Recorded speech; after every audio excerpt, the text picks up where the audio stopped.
Баршаңызға қайырлы күн достар, каналға қош келдіңіздер. Бүгін сіздермен фаршталған перцтің рецептімен бөлісетін боламын. Яғни голубцы деп те атап жатады. Өте дәмді тағамдардың бірі, міндетті түрде жасап көріңіздер.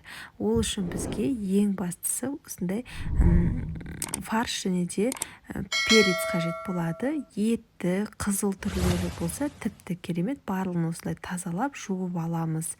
Және де осы жерде менде 600 грамм фарш, сиырдың фаршы, осылай осының үстіне енді 3-4 пиязды ұсақтап турап салып аламыз.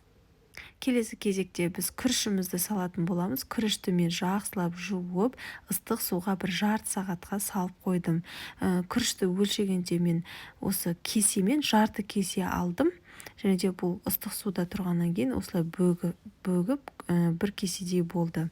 Енді үстіне қара бұрыш және де татымына қарай тұзымызды саламыз да жақсылап қолымызбен қатты баса отыра бір келкі масса болғанша осылай жақсылап тұрып араластырып аламыз.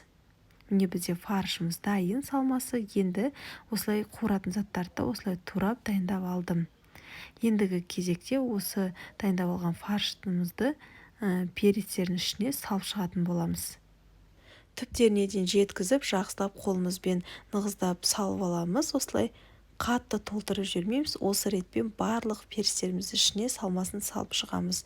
Менде осы рецепт бойынша 11 штук шықты. Видео астына құрамын қалдырып кететін болам. Міне осылай барлығын дайындап алдық. Ендігі кезекте қуырмашын дайындайтын боламыз. Ол үшін қазанымызды отқа қойып май құямыз. Майды көп құюға болмайды.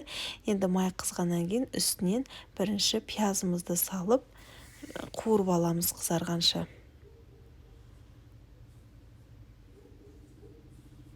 Кейін үлкенірек болып туралған сәбізіміз бен картопымызды салып 1-2 минут аралығында қуырып аламыз.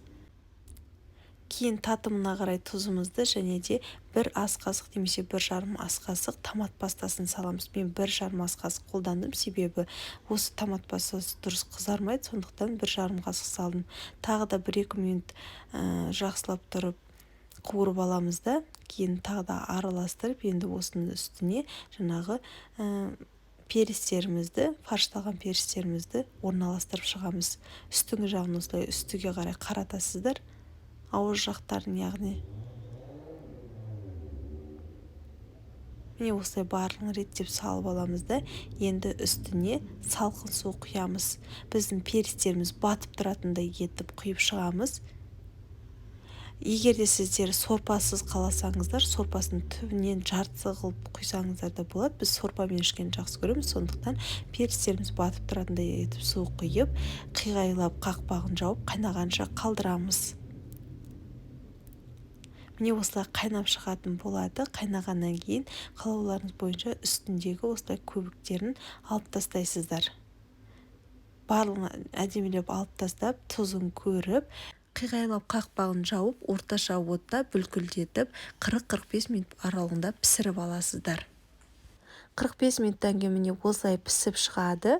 Тұзын, татымын көріп, араластырып, астын өшіресіздер және де табағаларыңызға құйып ұсына бересіздер.